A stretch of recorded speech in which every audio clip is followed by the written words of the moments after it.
अमित शाह से मुलाकात के बाद कैप्टन अमरिंदर सिंह जब पंजाब लौटे तो उन्होंने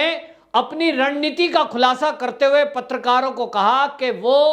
फ्लोर टेस्ट के लिए विधानसभा स्पीकर से कहेंगे, क्योंकि ये जो सरकार है पंजाब की इस समय अल्पमत में है, इनके पास बहुमत नहीं है, बहुत सारे विधायक नाराज हैं पार्टी से और इसलिए वो पार्टी के साथ नहीं खड़े होंगे। निश्चित रूप से ये एक बड़ा अचीवमेंट है या यूं कहें एक बड़ी खबर है और एक बड़ा चेंज है पंजाब की राजनीति में। अमित शाह जी की दिल्ली की जो मीटिंग हुई है इसके बाद ये बदलाव आया है कि उन्होंने फ्लोर टेस्ट की मांग कर डाली है। तो अब पंजाब की सरकार जो कांग्रेसी विरोध में जिसके हो गए हैं उसका गिरना तय माना जा रहा है और फिर जो चुनाव 6 महीने पहले होने थे वो चुनाव अभी होंगे। निश्चित रूप से जब पत्रकारों ने यह भी पूछा कि अजीत डोभाल से जो मिले थे उनसे किस विषय से मिले थे, तो कैप्टन अमरिंदर सिंह ने कहा कि जो मैं अजीत डोभाल जी से मिला था वो देश की सुरक्षा के मुद्दे में मिला था और वो सुरक्षा के मुद्दों को मैं यहां डिस्कस नहीं करूंगा, डिस्क्लोज नहीं करूंगा। पंजाब एक राज्य है जिसकी सीमा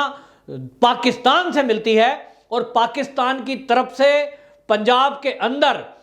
गोला बारूद असला नशे की चीजें भेजी जाती हैं। ये कैप्टन ने खुलासा किया था कुछ दिन पहले और उन्होंने ये आरोप लगाते हुए नवजोत सिंह सिद्धू को कहा था कि ये आदमी, फिर दोबारा उसको पत्रकारों के सामने दोहराया है कि Navjot Singh Sidhu is not fit for Punjab. तो ये आदमी सही नहीं है, ये पंजाब की सुरक्षा के लिए, देश की सुरक्षा के लिए खतरनाक है। जैसा कि माना जा रहा था कि नवजोत सिंह सिद्धू ने अपने अध्यक्ष पद से इस्तीफा दे दिया, तो उसके बाद ये लोग सोच रहे थे कि अब नवजोत सिंह सिद्धू की जगह कोई और नया अध्यक्ष बनेगा, लेकिन पार्टी का जो आला कमान यानी गांधी खानदान है वो शायद नवजोत सिंह सिद्धू को ही अध्यक्ष बनाए रखना चाहता है और इसलिए उन्होंने चन्नी को मान जाने के लिए कहा, मनाने के लिए कहा। बहरहाल दोनों की मीटिंग हुई और उसके बाद दोनों मान गए, यानी चन्नी ने ना तो अपने जो नवजोत सिंह सिद्धू ने कहा था कि डीजी को हटाओ, एजी को हटाओ, ये चेंज हुए, उसके बावजूद नवजोत सिंह सिद्धू मान गया। इसका मतलब यह है कि पार्टी आला कमान ये पीछे से कमांड कर रहा है और ये कोई खतरनाक गेम है जिसका इशारा कैप्टन अमरिंदर सिंह कर रहे हैं। अगर एक कैप्टन, अगर एक कांग्रेस का पूर्व सीएम, कांग्रेस का सीनियर लीडर अगर ये कहता है कि एक आदमी नवजोत सिंह सिद्धू देश की सुरक्षा के लिए खतरा है, ये अध्यक्ष नहीं रहना चाहिए, तो क्या कारण है कि गांधी खानदान उसी आदमी को अध्यक्ष बनाए रखना चाहता है? ये एक बड़ा सवाल है और ये बड़ा सवाल तब भी उठ रहा है जब लगातार हम देख रहे हैं पिछले कुछ दिनों से पाकिस्तान की तरफ से एक के बाद एक आतंकवादियों ने आना शुरू किया है। ड्रोन आने शुरू हुए हैं, ड्रोन से हथियारों की खेप आ रही है, उनको गिराया जा रहा है मारकर हमारी सेना के द्वारा, लेकिन पाकिस्तान की तरफ से पंजाब के अंदर फिर से आतंकवाद की आग में पंजाब को झोंकने की तैयारी चल रही है, ऐसा लग रहा है। ऐसे में एक मुख्यमंत्री, पूर्व मुख्यमंत्री अगर यह खुलासा कर रहा है, एक व्यक्ति पर आरोप लगा रहा है कि यह खतरनाक है, इसके संबंध पाकिस्तान के प्रधानमंत्री से हैं, इसके संबंध वहां के सेना के आईएसआई के चीफ से हैं, तो जब ये आरोप लग रहे हैं और उसके चित्र भी हमने देखे हैं सोशल मीडिया पर, बाकायदा ये चीजें, वीडियो भी वायरल हुई है, तो गांधी खानदान को चाहिए था कि उसकी जगह किसी दूसरे को अध्यक्ष बनाते, लेकिन गांधी खानदान ने ऐसा नहीं किया और जो पंजाब के सीएम चन्नी है उन्हीं को यह कहा कि तुम मनाओ और तुम मिलकर चलो। इसका मतलब यह है कि जो गांधी खानदान है वो चाहे जो हो नवजोत सिंह सिद्धू को ही पंजाब में बागडोर देना चाहता है, डायरेक्ट या इनडायरेक्ट, क्योंकि अब देख रहे हैं जिस तरह से नाराजगी क्या थी सिद्धू की केवल यह नाराजगी थी कि जो भी नियुक्तियां हुई हैं, जो पुलिस के अधिकारी हैं, जो प्रशासन के अधिकारी हैं, मेरी मर्जी से उनकी नियुक्ति हो, डीजीपी है, एजी है, महत्वपूर्ण है, मैं जैसा कहूं वैसा हो। यानी एक तरह से यह हो गया फिर तो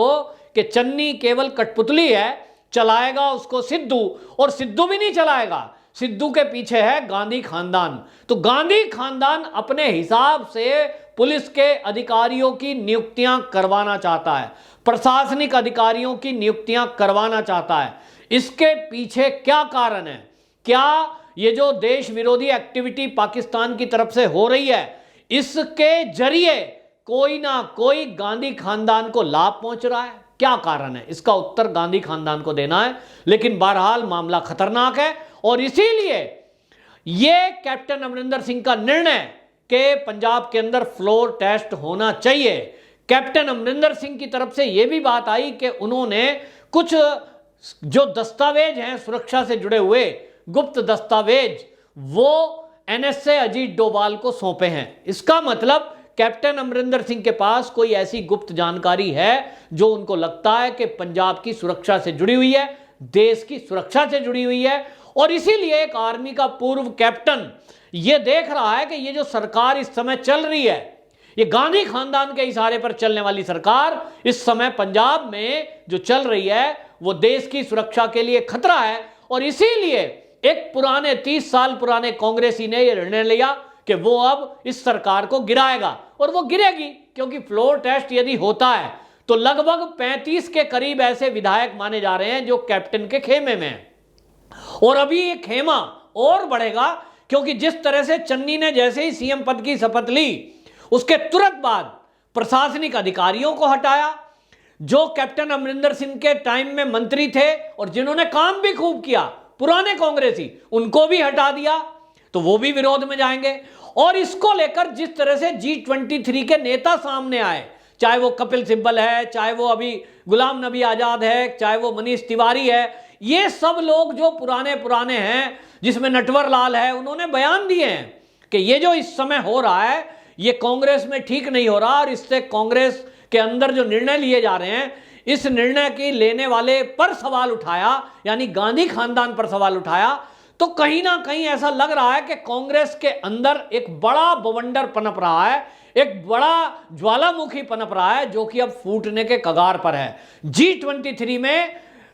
पुराने पुराने लीडर जितने भी हैं वो अब मुखर होकर बोलने लगे हैं कि पार्टी की कार्य समिति की मीटिंग बुलाई जाए, अध्यक्ष का फैसला होना चाहिए। कार्यकारी अध्यक्ष सबको पता है कि सोनिया गांधी बनी हुई है, और अगर कोई ये सवाल उठा रहा है कि फैसले कौन ले रहा है, यानी फैसले गलत हो रहे हैं, तो वो सीधे सीधे सोनिया गांधी पर सवाल उठ रहा है। अब जिस तरह से G23 के नेता सामने आ गए हैं, जिस तरह से कैप्टन सामने आया है, और कैप्टन ही नहीं, पंजाब के कई सीनियर कांग्रेसी लीडर हैं जो गांधी खानदान के इस फैसले के विरुद्ध हैं, नाराज हैं, तो एक पंजाब की सरकार तो गिरेगी ही। निश्चित रूप से अब कहे जा रहे हैं कि पुराने कांग्रेसी जो हैं, छत्तीसगढ़ में भी हमें ये चीजें देखने को मिल रही हैं कि वहां भी जिस तरह से सिंहदेव को इन्होंने साइड किया है, उसका भी खामियाजा छत्तीसगढ़ में इसे भोगना पड़ेगा। और G23 के जो नेता हैं, इन्होंने अभी तक अपने आप को कांग्रेस से अलग नहीं किया है, कांग्रेस में रहकर